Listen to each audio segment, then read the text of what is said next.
തന്മാത്ര എന്ന മോഹൻലാൽ ചിത്രത്തിലൂടെയും സീരിയലുകളിലൂടെയും മലയാളികൾക്ക് ഏറെ പരിചിതയാണ് മീര വാസുദേവ് എന്ന അഭിനേത്രിയെ. പ്രൊഫഷണൽ ജീവിതം സ്ഥിരതയോടെ മുന്നോട്ടു പോകുമ്പോഴും മീരയുടെ വ്യക്തി ജീവിതം എപ്പോഴും ചർച്ചയാകാറുണ്ട്.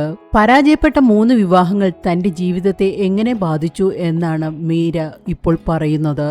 ഞാൻ എന്റെ മകനോട് പലപ്പോഴും പറയാറുണ്ട്, 3 മണ്ടൻ വിവാഹങ്ങൾക്കായി എന്റെ ജീവിതത്തിലെ 17 വർഷം പാഴാക്കി. ബുദ്ധിപരമായി ജോലി ചെയ്തിരുന്നെങ്കിൽ ആ സമയത്തിനുള്ളിൽ എനിക്ക് ഒരുപാട് നേട്ടങ്ങൾ കൈവരിക്കാമായിരുന്നു. സിനിമ, ഫിറ്റ്നസ്, അല്ലെങ്കിൽ എനിക്കായി ഒരു നല്ല സോഷ്യൽ സർക്കിൾ കെട്ടിപ്പടുക്കുക തുടങ്ങിയ കാര്യങ്ങളിൽ എനിക്ക് ശ്രദ്ധ കേന്ദ്രീകരിക്കാമായിരുന്നു.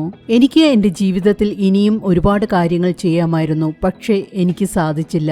എന്റെ അച്ഛനും അമ്മയ്ക്കും സഹോദരിക്കുമൊപ്പം ഒരുപാട് സമയം ചെലവഴിക്കാമായിരുന്നു. പകരം ഞാൻ ആ സമയം മറ്റുള്ളവർക്കായി പാഴാക്കി. എന്നെ ഗൗരവമായി കാണാത്ത അല്ലെങ്കിൽ ബഹുമാനിക്കാത്ത ആളുകളുമായുള്ള ബന്ധങ്ങൾക്കായി ഞാൻ ഒരുപാട് സമയം പാഴാക്കി.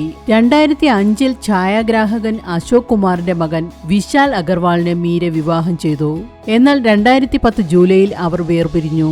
പിന്നീട് 2012 മലയാള നടൻ ജോൺ കൊക്കനെ വിവാഹം കഴിച്ചു. ഈ ബന്ധത്തിൽ ഇവർക്കൊരു മകനുണ്ട്.